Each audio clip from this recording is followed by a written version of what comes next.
में हाई साहब जनाब 80 पुशअप लगाने लगे हैं बारिश में और जज्बे के साथ हाई साहब माशाल्लाह पुशअप लगाएंगे। बारिश हो रही है दोस्तों, देखो आपको भी हाजी साहब से सबक हासिल करना चाहिए कि इस उम्र में भी माशाल्लाह जो है ना उन्होंने अपने आप को किस तरह चाको चबंद तंदुरुस्त और तवाना जो है ना वो रखा हुआ है। तो हम लोग आसम मुनीर साहब को जो है वो चैलेंज करते हैं कि आप आएँ हाजी साहब के साथ पुशअप लगाएं। अगर आप जीत गए तो हम कहेंगे कि ठीक है आप कुर्सी पे बरकरार रहें, अगर आप हार गए तो आप फिर जो है ना ये खुदा हाफिज़ कह दें। तो ये हाजी साहब जनाब 1 मिनट में 80 पुशअप लगाने का चैलेंज जो है वो हम लोग आपको दे रहे हैं।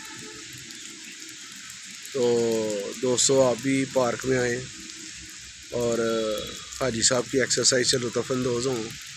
मौसम भी देखें कितना खूबसूरत है, सुहाना है।